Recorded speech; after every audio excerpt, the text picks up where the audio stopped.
행복한 안식일입니다. 밖에는 바람이 불고 비가 많이 온 것 같습니다.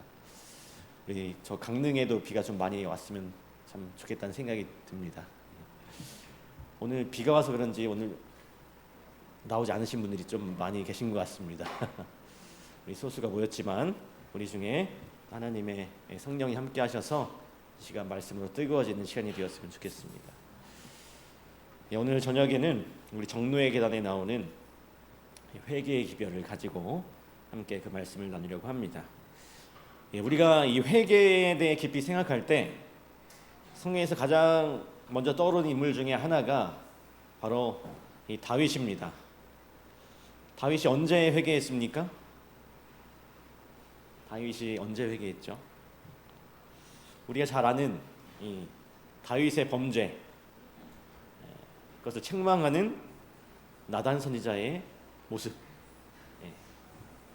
밧세바를 범하고서 지었던 그 후에 회개했던 그 모습입니다.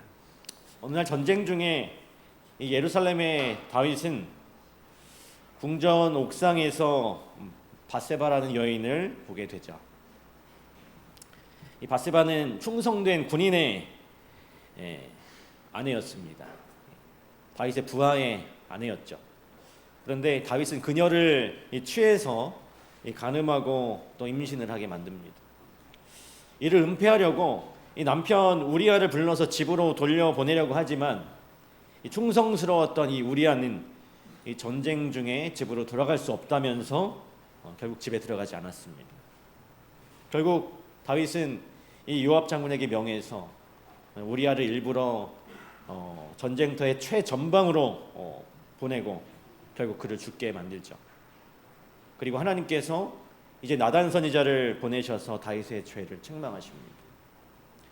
이 나단은 어떤 부자가 가난한 사람의 어린 양을 빼앗아서 손님을 대접했다는 비유를 들려주면서 다윗이 그 부자라고 이렇게 말을 했습니다. 그 비유를 들었을 때 다윗은 그 사람이 마땅히 죽을 자라고 이야기했어요. 그러자 나단이 당신이 그 사람이라. 다윗은 충격을 받았습니다. 충격을 받고 이제 자신의 죄를 깨닫고 철저하게 회개를 하면서 하나님께 용서를 구했어요. 철저하게 참된 회개를 했습니다. 여러분, 그런데 사실 이 다윗의 범죄와 회개에 대한 기록은 하나님의 입장에서 성경에 기록해서 좋을 것이 하나도 없는 기록이었습니다. 우리 영감의 글은 이렇게 이야기합니다. 다윗의 이 범죄가 기록되었기 때문에 신앙은 비난을 당하였고 하나님과 그의 말씀은 모독을 당했으며 영혼들은 불신에 굳어졌고 많은 사람은 경건의 가면을 쓰고 범죄하기에 담대하게 되었다. 하나님의 마음에 합당한 사람이 이런 죄도 저지르는데 나도 그럴 수 있겠다. 충분히 그럴 수 있겠다. 하고 죄를 정당화하게 되었다라고 하는 것입니다. 이 선악의 대쟁투에서 우리를 넘어뜨리려는 그 세력에게 비방할 그 여지를, 비방할 만한 거리를 주게 된 것입니다. 오늘 사무엘하의 말씀, 본문의 이 사무엘하 12장 14절의 말씀, 나단 선지자가 이렇게 이야기했습니다. 사무엘하 12장 14절입니다. 이 일로 말미암아 여호와의 원수가 크게 비방할 거리를 얻게 하였으니 라고 되어 있어요. 여호와의 원수가 크게 비방할 거리를 얻게 되었다. 여러분, 이것은 많은 사람들이 하나님의 품성과 율법을 욕할 수 있는 그런 여지를 주었다라고 하는 것입니다. 그러나 그럼에도 불구하고 하나님께서 이 말씀을 기록하시고 후대에게 전하신 이유가 분명합니다. 다윗은 비록 넘어졌으나 여호와께서는 그를 일으키셨다. 다윗의 역사에서 이 대목은 회개하는 죄인들에게 의미심장한 것이다. 여러분, 이것은 인류의 투쟁과 시험, 그리고 하나님께 진정한 회개와 우리 주 예수 그리스도께 대한 신앙에 관하여 우리에게 주어진 가장 힘이 있는 샘플 중에 하나인 것입니다. 죄인들을 위해서 진정한 회개가 어떠한 것인지 오늘 우리들에게 보여주시기 위해서 하나님께서는 많은 모욕과 조롱을 감수하시고서라도 이 말씀을 성경에 기록해 두신 것입니다. 어떠한 죄인도, 또 어떠한 추악한 죄인도 하나님 앞에 진실된 회개를 하고 들어오기만 하면 하나님께서는 그를 회복시켜 주신다는 소망을 우리에게 주고 계시는 것이죠. 오늘 죽을 수밖에 없는 이 땅의 모든 죄인들에게 아주 간절한 희망이 되는 그런 소식이 되는 것입니다. 그리고 더 나아가서 하나님께서 받으시는 진정한 회개가 무엇인지를 이 다윗의 이야기를 통해서 우리에게 전해주시는 것이죠. 여러분, 그렇다면 이 진정한 회개는 우리가 흔히 생각하는 회개와 어떤 차이가 있을까요? 우리가 생각하는 회개와 진정한 회개란 무엇일까요? 예수님께서 이 땅에 계실 때에도 회개의 기별을 전하셨습니다. 우리 마태복음 4장 17절에서는 이렇게 소개합니다. 마태복음 4장 17절입니다. 이때부터 예수께서 비로소 전파하여 이르시되 회개하라, 천국이 가까이 왔느니라. 하나님의 나라가 가까이 이르렀으니 죄인들에게 회개하고 돌아오라고 하는 그 기별을 전해주신 것입니다. 많은 사람들이 이 회개의 이야기를 하면 좀 불편해해요. 일단 교회에 오면 우리가 죄인이라는 것을 듣기 때문에 그렇죠. 그러나 우리가 어쩔 수 없이 죄인이 아니야, 걱정하지 마 하고 말할 수도 없습니다. 우리는 분명히 죄인이기 때문에. 우리 교단의 유명한 신학자인 이 조지 나이트 교수의 나는 완전주의자였다라고 하는 책에 보면 이렇게 분명하게 이야기합니다. 죄는 전 인류적인 것이다.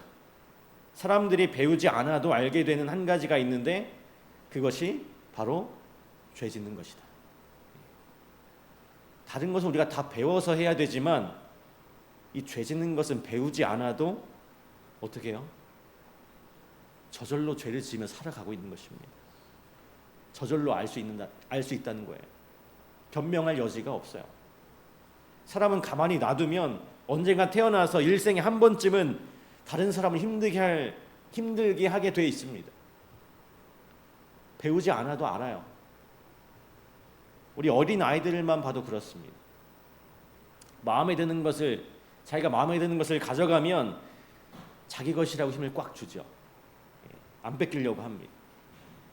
죄는 배우지 않아도 다 안다는 거예요. 그렇기 때문에 우리가 싫든지 좋든지 간에 이 회개는 어떤 것입니까? 우리에게 필수적이라고 하는 것입니다. 우리는 계속해서 죄로 기울 수밖에 없어요. 오늘 그런 우리의 모습을 아셨기 때문에 하나님께서는 끊임없이 우리에게 우리 자신을 돌아보고 회개하라고 말씀을 주시는 것입니다. 여러분, 그런데 우리가 가진 이 회개에 대한 오해들이 있습니다. 우리가 특별히 이 회개라고 하는 말을 들었을 때 내가 회개해야겠다고 언제 많이 떠올리냐 생각해 보면 내가 신앙생활을 잘하고 있는 것 같으면 회개하라는 기별에 크게 감흥이 없어요. 내 생활이 괜찮고 안정권일 경우에는 이 회개라는 말이 그렇게 와닿지 않습니다. 이 말씀은 눈에 띄게 나의 죄가 드러났고 특별히 그것을 다른 사람들이 알게 되었을 때 나로 인해서 어떤 문제가 발생했거나 나의 그런 죄된 모습이 드러났을 때 그 결과가 영향을 끼치기 시작할 때 우리는 내가 뭐 해야겠다? 회개해야겠다 라고 생각하는 것입니다. 물론 이 특별한 죄는 그렇게 회개해야 될 필요가 있습니다. 그러나 우리는 많은 경우에 이 눈에 띄는 죄를 저지른 것을 후회하고 그때서야 죄를 인식하고 행실을 고치려고 해요. 그러나 오늘 이 회개는 단순히 내가 처신을 잘하는 것, 죄를 알게 되고 깨닫게 되는 것이 아닙니다. 우리 정노의 계단에서는 회개가 어떤 것인지 분명하게 기록하고 있어요. 여기 짧은 코멘트에 회개한다는 것은 죄에 대하여 슬퍼하고 죄에서 떠나는 것이다. 나의 죄를 알게 되고 깨닫는 것이 회개가 아니라고 하는 것입니다. 내가 이런 죄를 저질렀구나. 내가 잘못했구나. 이것이 회개가 아니라는 거예요. 그것을 넘어서서 죄를 슬퍼하는 것이 회개라고 이야기합니다.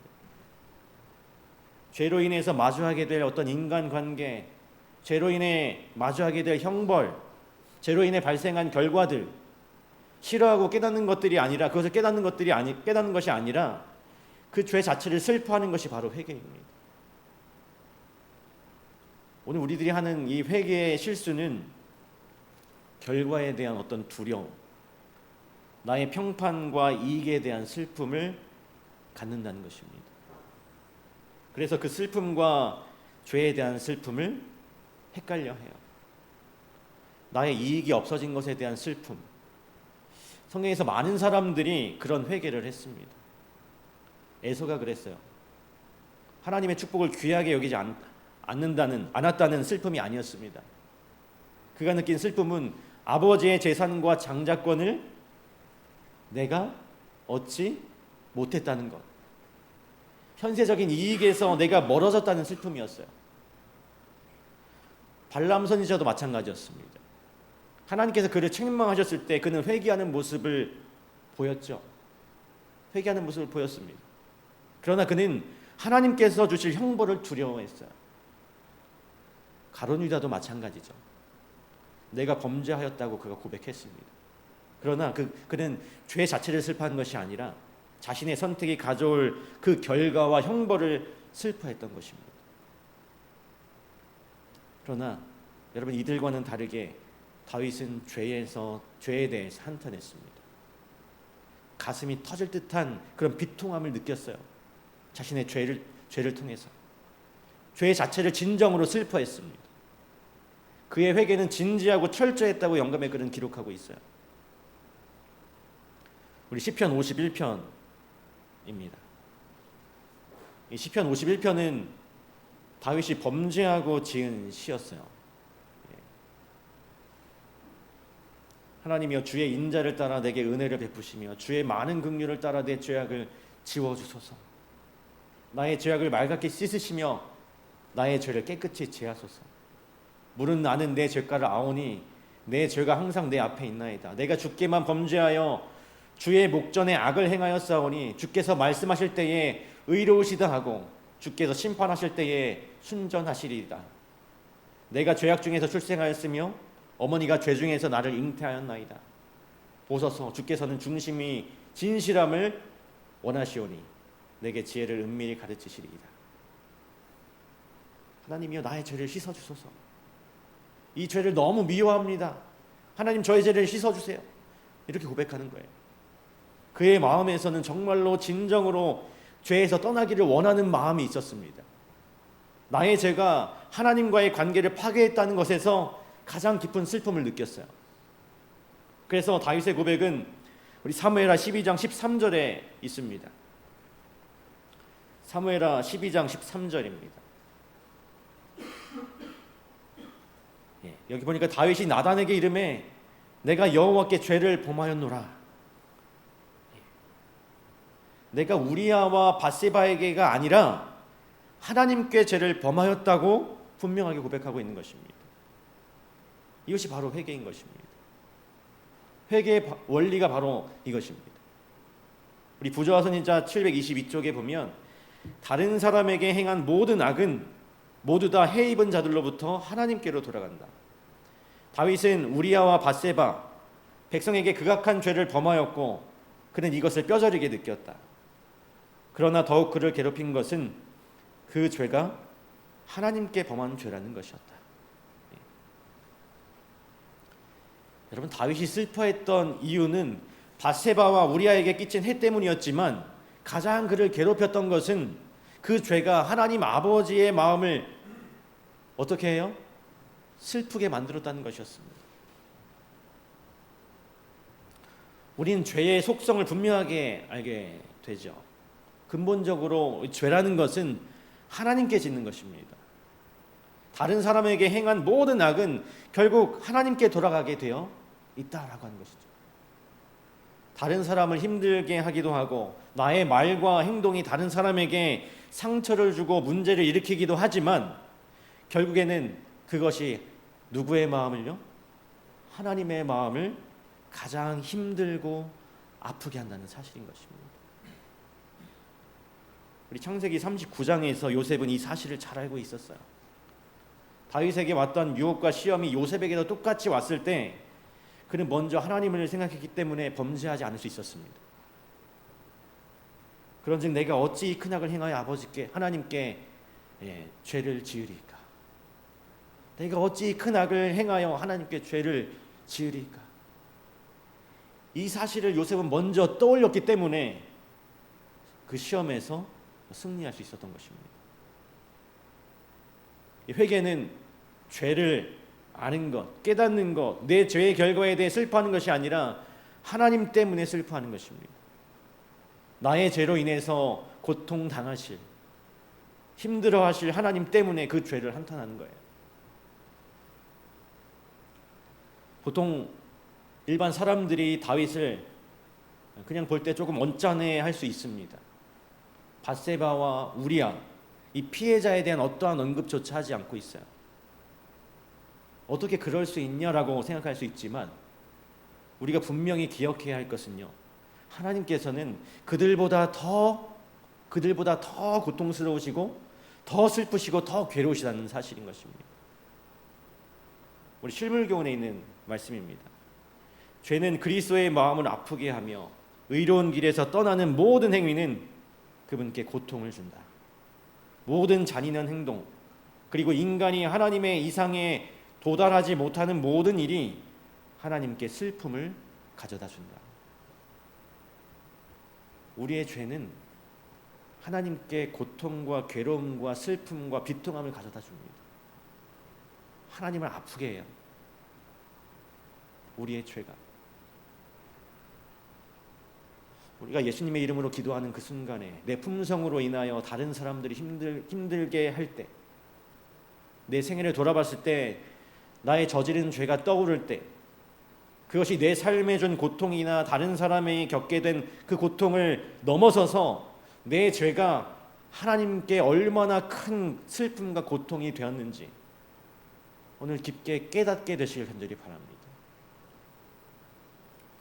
우리가 길을 가다 보면 예수 천국 불신 지옥이라는 그런 글귀를 종종 보게 되죠. 많은 사람들이 요즘에는 그렇게 많지 않은 것 같습니다. 그런데 많은 사람들이 이 기독교에서 불편함을 느끼는 이유가 이러한 사람들의 영향 때문이라고도 이야기합니다. 불신 지옥, 예수 천국 불신 지옥. 여러분, 가만히 이 글귀를 들여다볼 때 이 사람들의 말이 틀렸습니까? 맞습니까?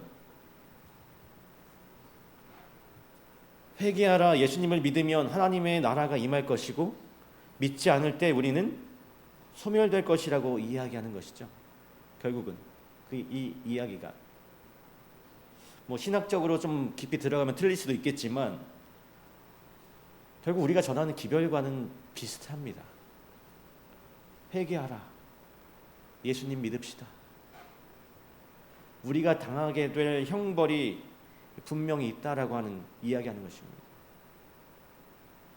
여러분, 그런데 이것이 잘못된 것은 이 사람들이 외친 기별이 하나님을 생각나게 하는 것이 아니라 내가 당할 형벌에 집중되고 있기 때문에 잘못된 것입니다. 잘못된 회개와 똑같은 거예요. 잘못된 회개를 일으키는 것입니다. 너 죽어. 그러니까 빨리 예수 믿어. 이것은 전도가 아니라, 복음을 전하는 것이 아니라 뭐예요? 협박이죠, 협박. 너 죽어. 진정한 회개는 이 죄를 슬퍼하는 것입니다. 예수님의 의로움을 바라봤을 때, 나를 너무나도 사랑하시는 하나님을 내가 바라보게 되었을 때, 그 마음을 생각하게 됐을 때 내 죄가 너무 슬퍼지는 그 경험이 바로 회개인 것입니다. 이 사람들이 전하는 이 메시지는 형태는 같지만 하나님의 품성을 왜곡하는 그런 모습이죠. 우리는 분명하게 알 수 있습니다. 이 진정한 회개는 하나님 중심의 회개여야 되는 것입니다. 진정한 회개는 나의 중심으로 내가 당하게 될 슬픔이 큰가 아니면 하나님께서 당하신 슬픔이 더 큰가, 이 중에서 내게 회개를 돌아봤을 때 내가 당하게 될 슬픔을 더 많이 기도하고 있다면 그것은 잘못된 것이라고 하는 것입니다. 하나님께서 당하시게 될 슬픔, 나의 인생이 올 손해보다 하나님의 사업이 당하게 될 손해, 나의 죄로 인해서 하나님의 사업이 원수들에게 얼마나 많이 비방거리가 되었나를 떠올리게 될 때 하나님께서 받으시고 기뻐하시는 진정한 회개가 된다고 하는 것입니다. 오늘 그런 참다운 회개가 일어나는 우리 교회의 모습이 되었으면 좋겠습니다. 나 중심의 회개가 아니라 하나님 중심의 회개가 울려 퍼지는 그런 우리 모두가 되기를 간절히 소망합니다. 여러분, 그렇다면 과연 우리가 사랑해야 할 대상이 누구이고 어디에 우리의 마음을 두어야 할까? 결국 이 회개는 사랑의 방향을 돌이키게 하는 것입니다. 제가 아주 오래전에 나왔던 한 다큐멘터리를 요 근래에 좀 보게 되었어요. 그 다큐멘터리에 등장하는 그 어린아이, 4살 난 그 서연이라고 하는 아이인데, 뭐 지금은 많이 시간이 많이 흘렀기 때문에 지금 어떻게 되는지 정확히 알지 못하지만 한 2020년까지 이 아이가 지금 제가 이야기를 잘 안 드렸지만 일단 살아 있는 것으로 확인이 되었습니다. 이 다큐멘터리에 보면 4살짜리 어린 이 서연이라고 하는 아이가 나옵니다. 이 서연이의 몸에서는 원인을 알 수 없는 출혈이 계속되었어요. 장기에서. 그래서 위장을 다 잘라냈습니다. 4살짜리가. 수술만 18번을 했지만 병명조차 알 수가 없었습니다. 그래서 오랜 병원 생활로 인해서 이 자신을 아야라고 불러요. 아야. 그리고 병실을 우리 집이라고 불렀습니다. 이 엄마와 단둘이서 병원에서 지내는 그 안타까운 상황이었어요. 하도 오래 있다 보니까 이제 이 피 검사를 자주 했습니다. 그래서 피를 체열을 해야 되는데 이 팔에 여러 번 하니까 아무리 주사바늘을 꽂아도 피가 나오지 않는 거예요. 그래서 이 주사를 맞으러 가면 항상 자기가 알아서 그 체열하는데 필요한 옆에 뭐 거즈나 그런 것들을 알아서 뽑아가지고 이걸로 해주세요. 그 4살짜리가 이렇게 합니다. 그런데 한 번은 이 체열을 하러 갔는데 이 아이가 엄청나게 울기 시작해요. 이미 4-5번 팔에 그 혈관 주사 바늘을 꽂았기 때문에 피가 잘 안 뽑혔어요. 안 나왔어요. 그래서 이 아이가 우는 이유는 제발 주사하지 말라는 것이 아니에요. 주사 바늘 꽂지 말라는 게 아니라 이 팔에다가만 해달라는 겁니다. 여기에서 안 나오면 그 목의 혈관에서 혈관이 굵기 때문에 목에 찔러서 피를 채우라는 거예요. 그래서 이 서연이가 너무 아프니까 팔에만 해달라고, 팔에만 주사를 놔달라고 이렇게 우는 겁니다. 서연이가 울면서 엄마 목은 아니야 뭐 이렇게 해요.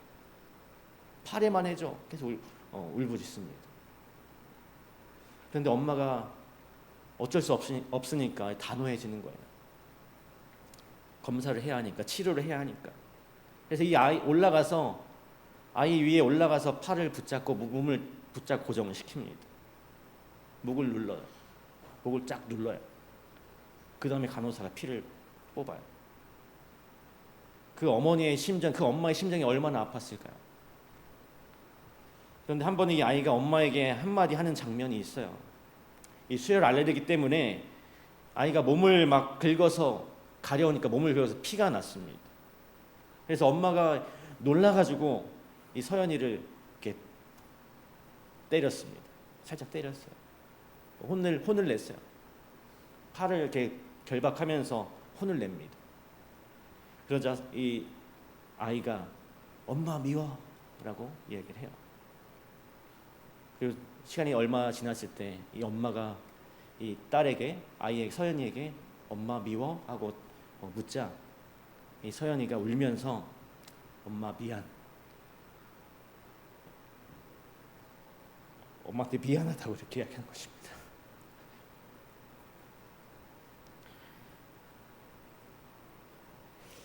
이 아이가 왜 울면서 엄마 미안하다고 했을까요? 이 어린아이가 그 엄마의 마음에 공감한 거였어요. 자기가 아픈 것보다 내가 아파서 엄마가 슬프구나, 내가 엄마를 힘들게 했구나, 내가 엄마의 마음을 아프게 했구나, 이것을 이 아이가 본능적으로 안 것입니다. 그래서 엄마를 밉다고 하다가 엄마 미안 하고 이야기했던 것이었어요.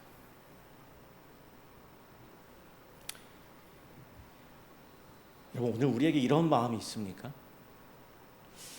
이런 어린아이의 같은 마음이 하나님 앞에 우리가 가지고 있느냐 한번 돌아봐야 하는 것이죠. 우리의 죄가, 내가 지은 죄가 하나님의 마음을 슬프게 해서 하나님 이 죄가 너무 슬픕니다, 죄송합니다 하는 그런 마음이 우리에게 있느냐 하는 것입니다. 우리는 이 어린아이와 같은 그 마음처럼 참된 회개를 하고 있는가? 나의 죄가 하나님의 마음을 슬프게 했구나 하고 고백하는 오늘 우리 모두가 되었으면 좋겠습니다. 우리에게는 이 회개가 필요해요. 눈에 띄는 죄가 있을 때나 없을 때나 우리에게는 회개가 항상 필요합니다. 그래서 예수님께서는 우리에게 회개하라 천국이 가까웠느니라 라고 이 시대까지 울려 퍼지는 그 기별을 주셨어요. 우리의 회개가 하나님께서 기뻐하시는 회개가 되기를 간절히 소망합니다. 하나님께서는 그 회개를 반드시 받으실 것입니다. 회개는 죄에 대하여 슬퍼하고 죄에서 떠나는 거예요. 다시 말해서 이 회개는 하나님 중심으로 하는 것입니다. 이 조지 나이트 박사는 이 나는 완전주의자였다라는 책에서 이렇게 이야기합니다. 그녀는 하와입니다. 그녀는 삶의 중심에서 하나님을 밀어내고 자신을 거기에 두었던 것이다. 실제로 하와는 그녀의 사랑을 하나님이 아니라 자기 자신에게 집중시켰던 것이다. 이것이 바로 죄의 본질이다. 죄는 잘못된 대상을 사랑하는 것이다. 여러분, 그렇다면 우리가 다시 생각해 볼 수 있어요. 회개는 무엇일까? 회개는 죄를 슬퍼하고 죄에서 떠나는 것인데, 그런데 죄는 잘못된 대상을 사랑하는 것이라고 이야기합니다. 죄에서 떠나는 것이란 나의 사랑을 잘못된 것에서 바른 곳으로 옮겨 놓는다는 것이죠. 회개는 사랑의 대상을 나에서 하나님으로 돌려놓는 것입니다. 죄에서 떠난다는 것은 나밖에 몰랐던 죄인이 이제는 그 사랑과 애정을 오로지 하나님께만 쏟는 거예요. 우리 각시대의 대장투 462쪽에 그 사람들은 회개에 합당한 열매를 맺었다. 그리하여 전에 미워하던 것을 이제는 사랑하고 전에 사랑하던 것을 이제는 미워하게 되었다. 죄에서 떠나게 된 것입니다. 나를 사랑했던 그 죄의 본질에서 떠나서 하나님을 사랑하게 된 거예요. 나를 사랑했던 것에서 떠나고 하나님만 바라보게 된 것, 이것이 바로 진정한 회개라고 하는 것입니다. 어떤 온라인 커뮤니티에서 이런 글이 올라왔어요. 참 재밌는 이야기인데, 나는 이런 사람들이 정말 싫습니다. 어떤 사람들이 싫냐면 맨날 다이어트는 해야 되는데 하고 다이어트는 해야 되는데 라고 말하면서 음식만 나오면 가장 먼저 가장 많이 먹는 사람들이 싫습니다. 그럴 거면 먹지를 말던가, 아니면 그런 말을 하지 말던가, 왜 하는 거야? 그런 사람들은 다이어트 병에 걸렸다, 평생 그 말을 할 거다라는 글이 이제 올라왔습니다. 근데 그 밑에 많은 댓글이 달렸어요.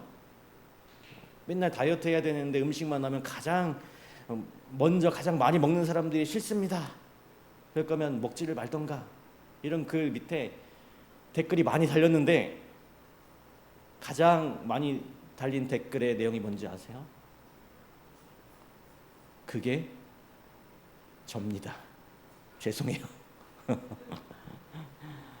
우리 모두가 다이어트를 많이 생각하고 하려고 하죠. 다이어트가 어렵습니까? 쉽습니까? 쉽다고 하는 사람들도 있지만 어려워요.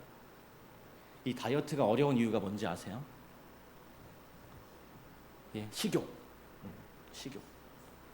우리 방금 읽은 대쟁투 462쪽에서 그 이유를 딱 말해줬어요.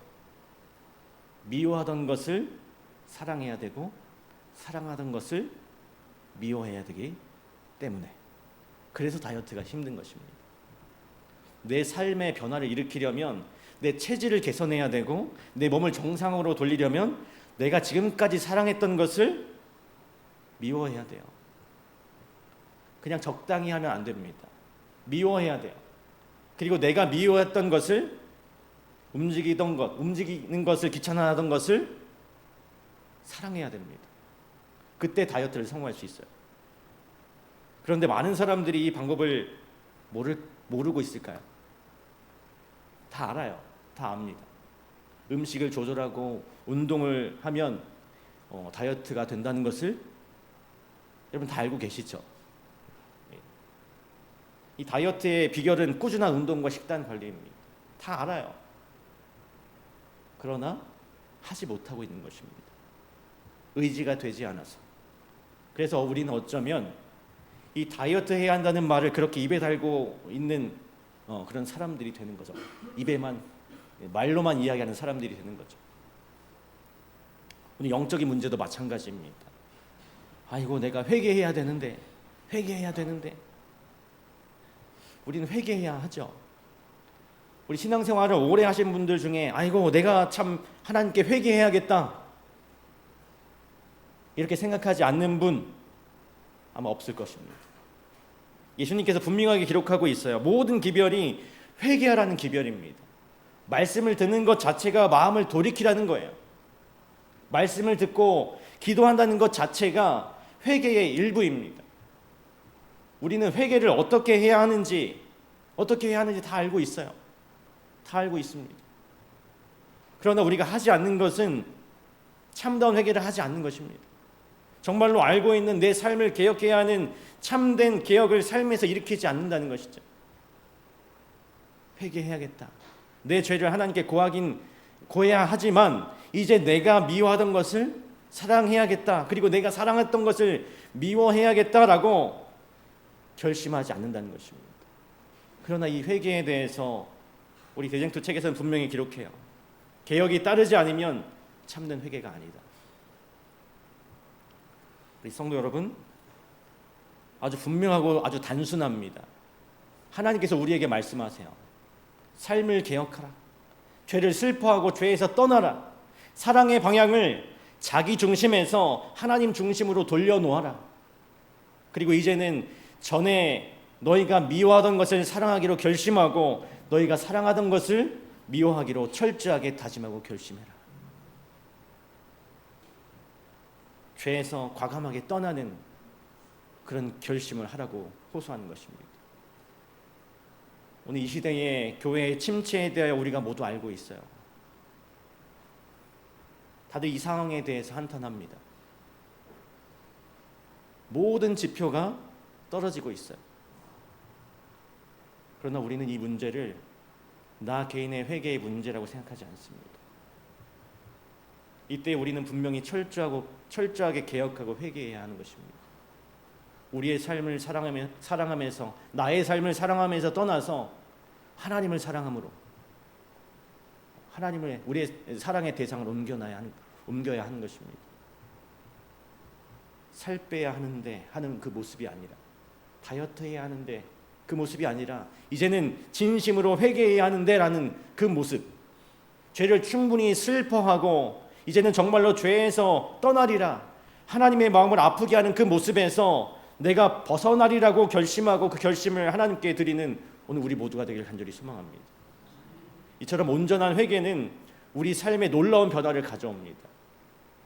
하지만 이 모든 회개의 과정은 오직 한 분만을 통해서 가능하게 되죠. 우리 정로의 계단 55쪽에서는 이렇게 이야기합니다.